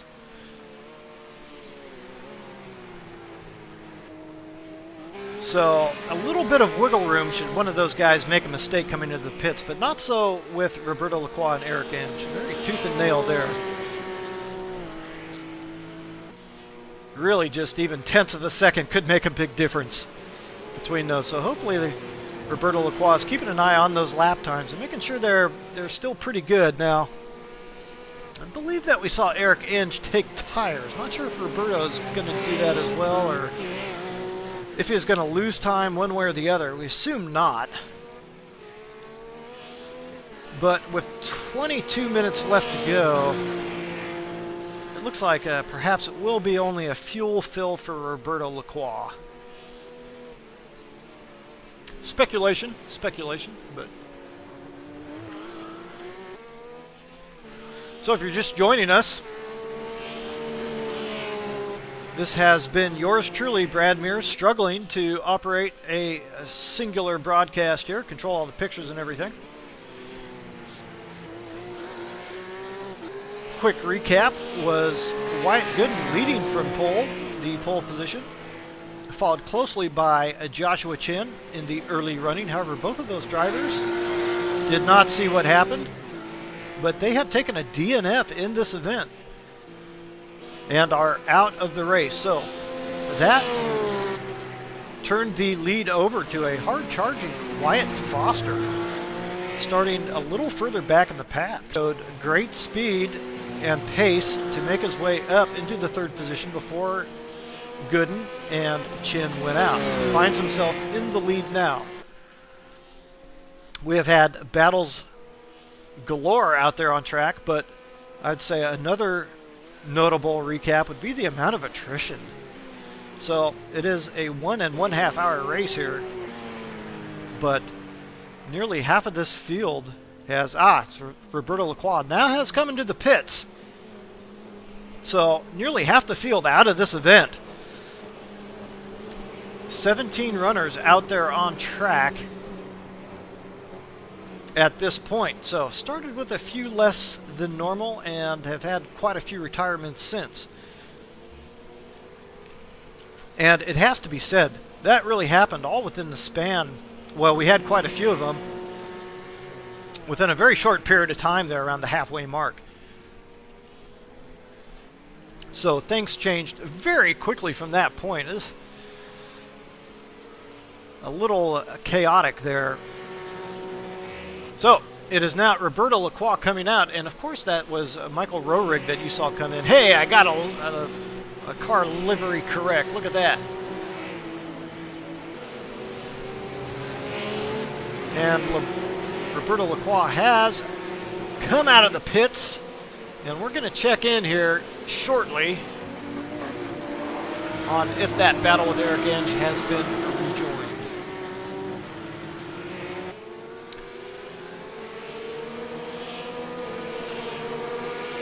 As soon as some of our timing and scoring updates.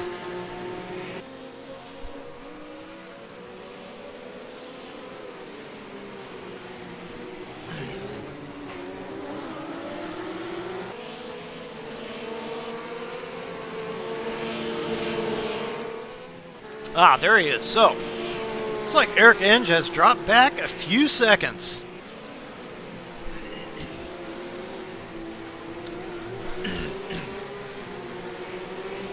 So, it looks to me to the tune of about 3 or 4 seconds out there on track.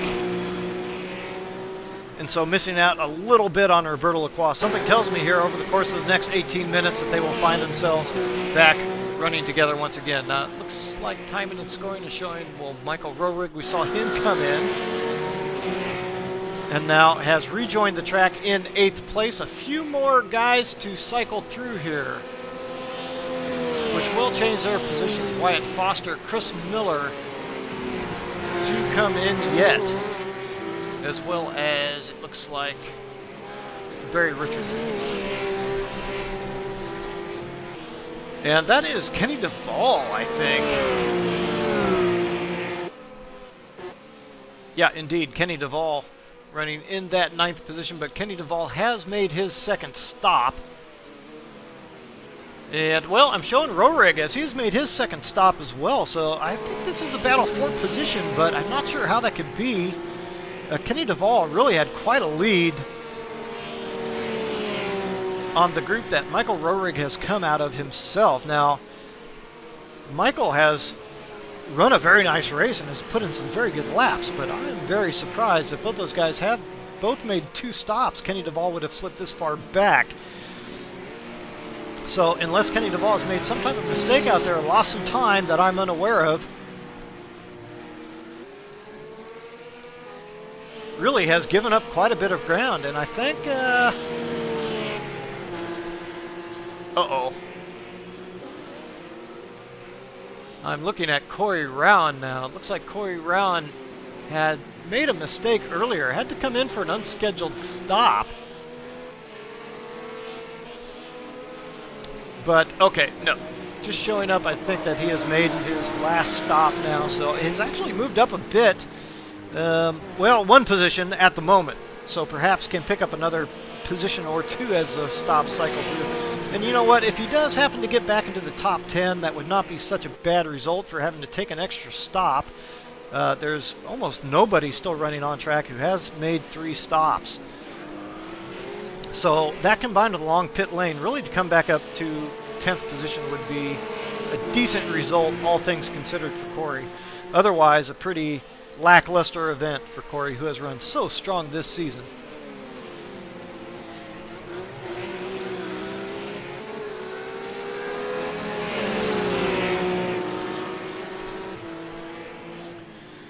Try to update things here. Wyatt Foster yet has to make his 2nd stop.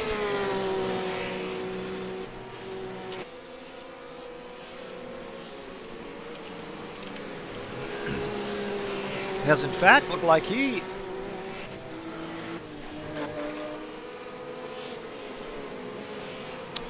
yeah, indeed, has put a lap on Roberto Lacroix, so That lap will be gotten back as soon as Wyatt Foster does pit, of course.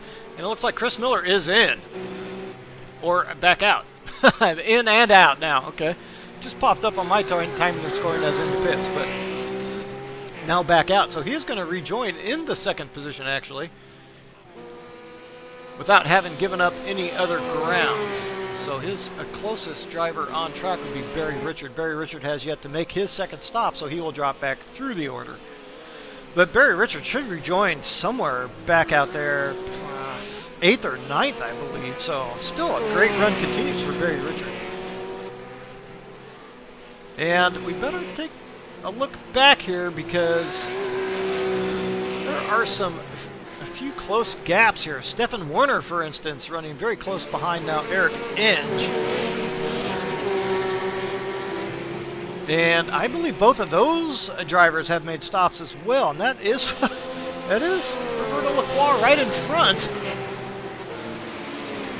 So somehow or other, this battle has come all back together.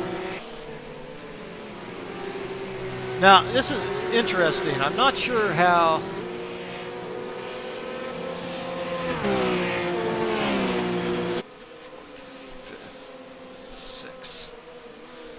Yeah, this battle has come all back together.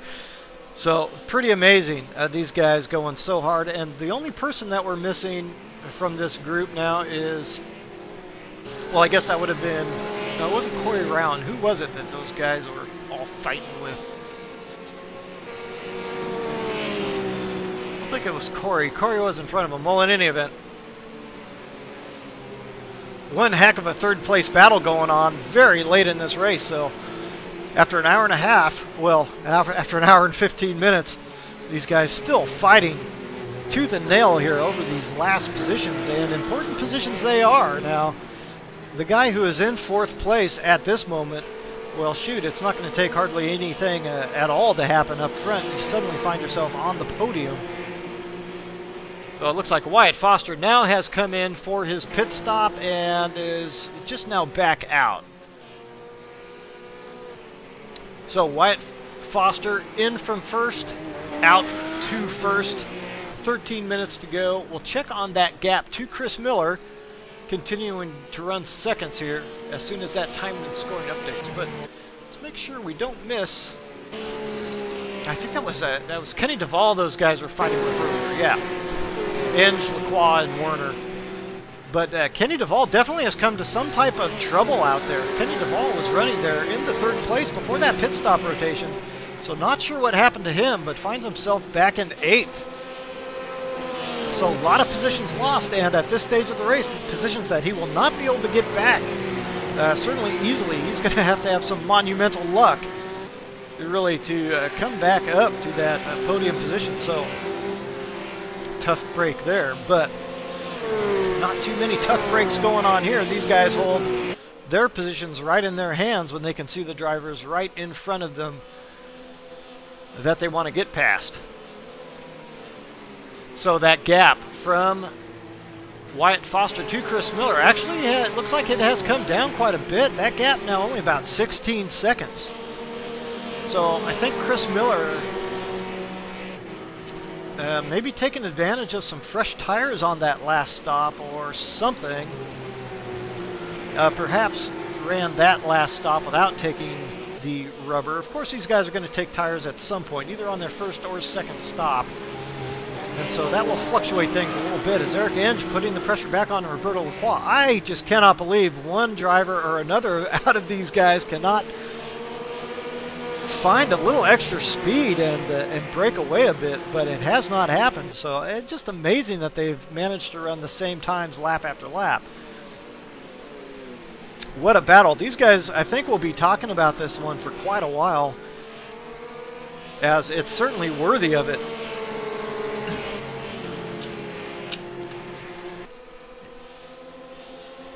And we haven't had a chance to focus a whole lot on some of the happenings going on a little further back in the field. The gaps have opened up quite a bit back there, so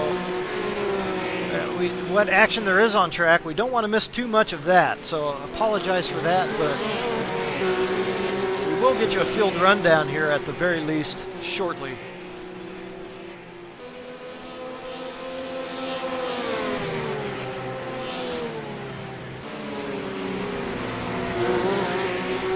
can tell you it is about 5 seconds. Corey Rowan now in 11th place to Scott Myers. And Toro about 5 seconds off of Rowan. So there actually is a battle brewing there. Rob Thaler, it looks like, for the 14th position.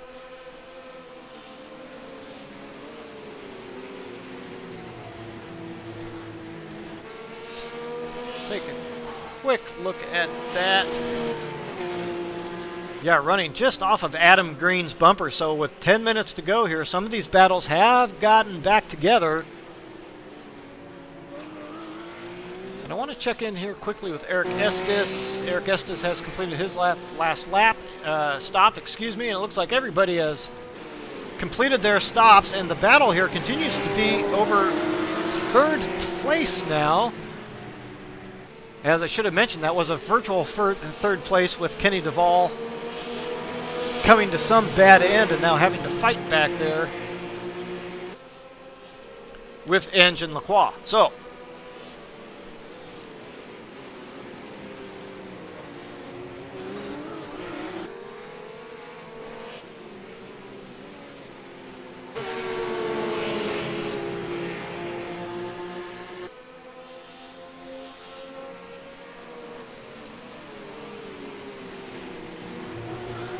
So this is where the rubber really meets the road, as they say. Coming here to the end of a 1.5 hour event.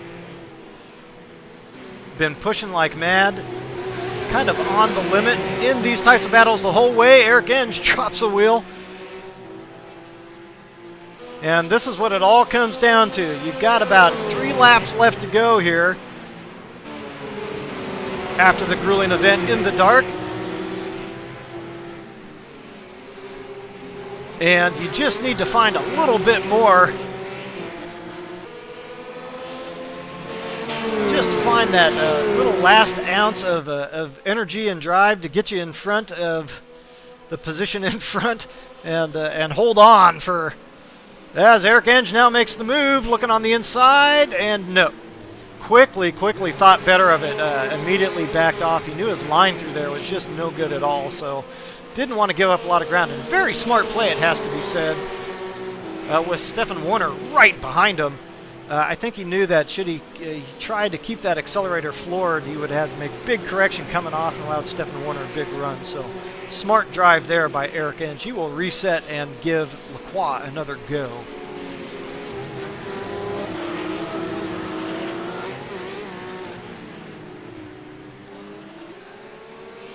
So the gap I'm showing now between first and second is much greater than 14 seconds. I have it now at 52, so perhaps that was just some odd resetting of those gaps. I don't know. But in any event, that's your update there. Wyatt Foster still out front. Chris Miller in second. But it is Roberto Lacroix in third. That's the battle we're watching. Eric Enge and Kenny Duvall want it. Excuse me, Stefan Warner. It is worth noting quickly that Kenny Duvall has picked up another position, cycling through those pit stops into 8th, now finds himself in 7th.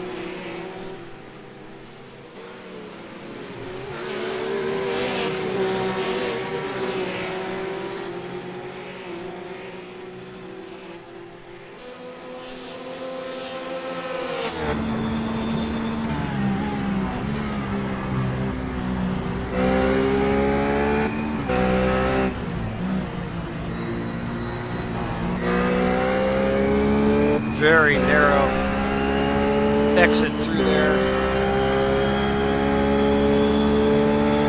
Difficult to get the power down around any part of this track, really.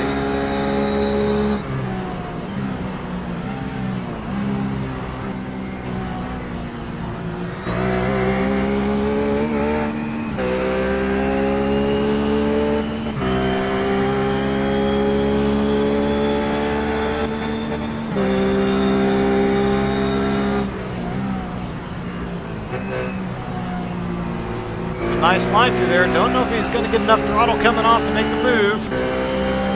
Certainly not this time.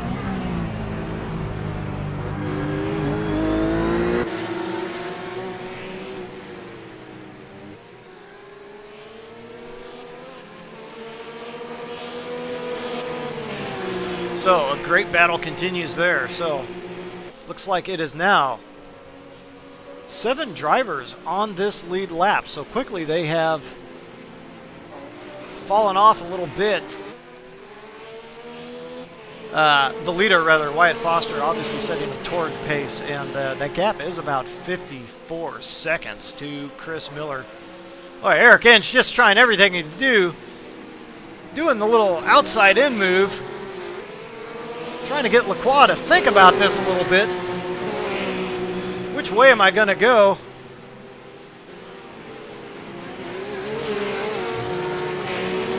Now just a couple laps remaining here.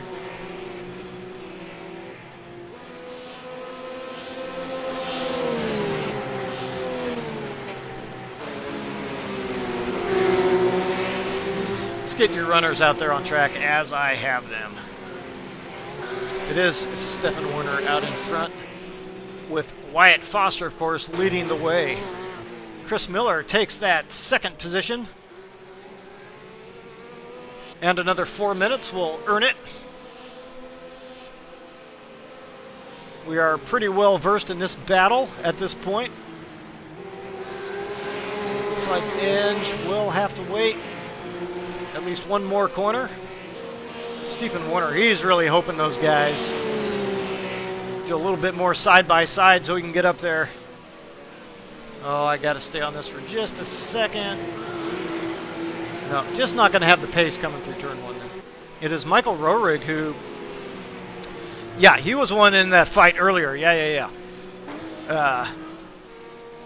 Yeah, so Michael putting a good race together, but what could have been for him, I'm sure that he's thinking, he's got to be happy with 6th place. I mean, in a field as tough and as deep as this, you're going to be happy with 6th place. But no doubt he's thinking that he could have perhaps picked up even a few more than that. It is Kenny Duvall now running in the 7th position, with Barry Richard in 8th. Now, we saw Scott Myers in that 8th position, but now he finds himself in 9th. And I believe that is Corey Rowan right behind him for 10th. It is indeed.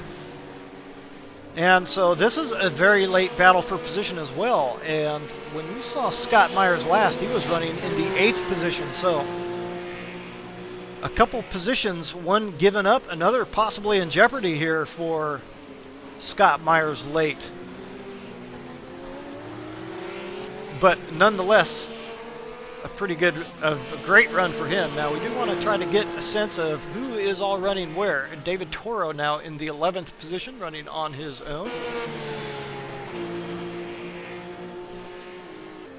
Eric Estes in 12th. Adam Green circulates back in the 13th. I thought after his pit stop he would have come up to 10th or 11th. Not the case, however. Rob Taylor runs 14th. Daniel Robert in some heavy traffic as that battle goes through. Looks like Inge is still running behind Lacroix. Oh, Eric Inge! Looks like there has been some happening there with that lap traffic, so Stephen Warner and Eric Inge having some problems there. Inge will hold on to the position. But yeah, it looked like he was coming to the pits. I believe that was... Well, I'm not sure, but in any event. Yeah, Adam Green in the 13th spot. It was Daniel Robert in the 15th spot. Sean Johnson running 16th, and James Lamb is in 17th, I think. Oh, no. William Harris runs in the... Oh, no. William Harris, I think, is off, yeah. And, yeah, that's going to do it. So, 17 of your finest still out there on track. Now, why is Chris Miller being... Hold on.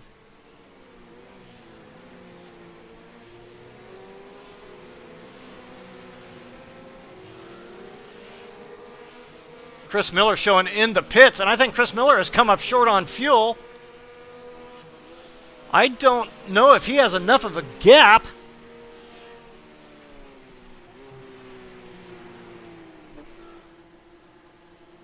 Oh, no, being short, shown in 12th on one and 2nd on another. But I think that is him in the pit lane, so I can see him anyway. Oh, boy.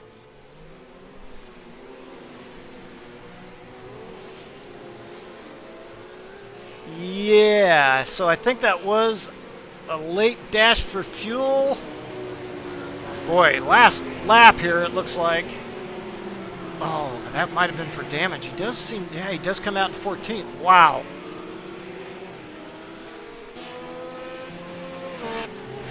Wow. No, still showing in, well, I don't know. Roberto Lacroix is showing in second. This is also showing as the last lap, so I think Roberto Lacroix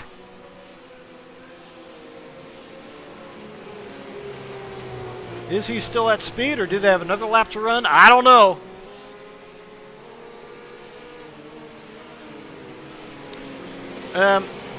Interesting.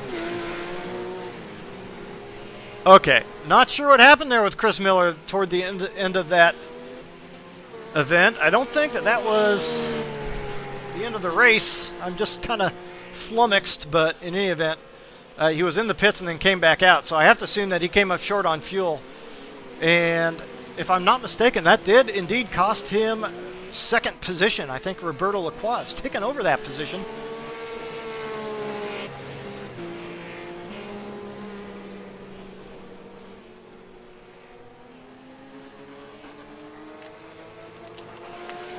And if I'm reading the tea leaves all correctly, I have to assume that this is the last lap.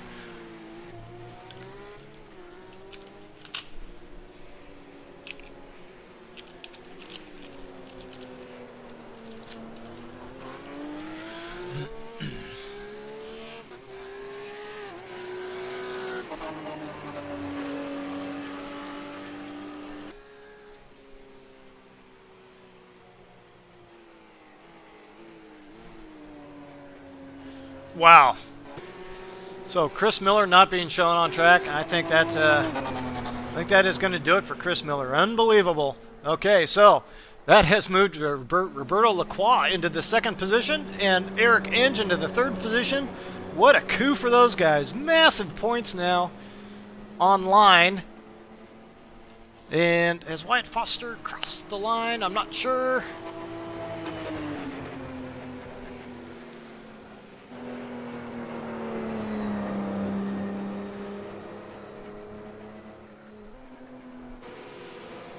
Yeah, he must have, right?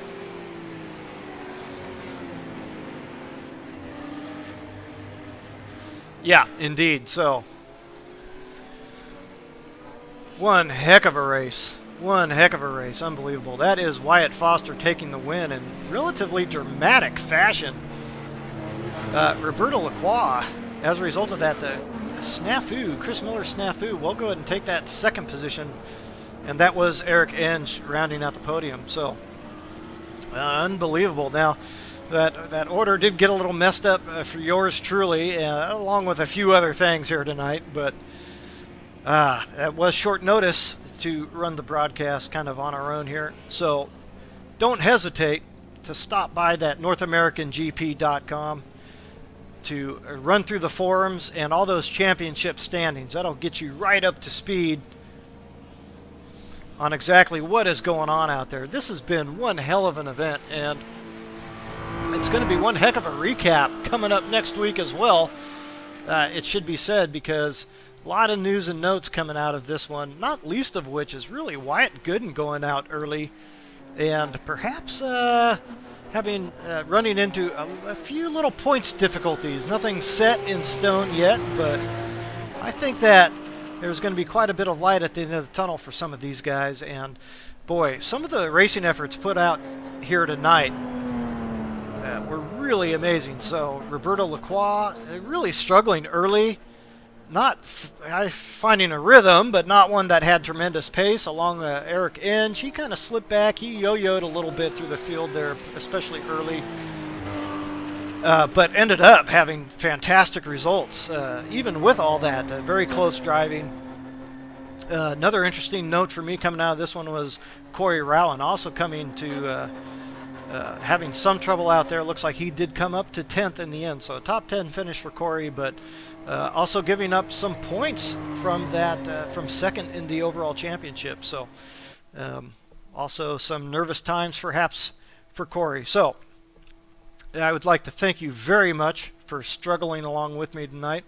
It's a real pleasure bringing these pictures to you, and such as they are, and hopefully you appreciate it as they are, or as weak as they are, one of the two, because again, you guys deserve it. With all the hard work that you put in, we're more than happy to bring you what we can, and we'll just look forward to more improvement. And next week, of course, getting those solid pictures for you with a couple guys in the broadcast booth will really lighten the load quite a bit. So we hope to see you. Until then, good night.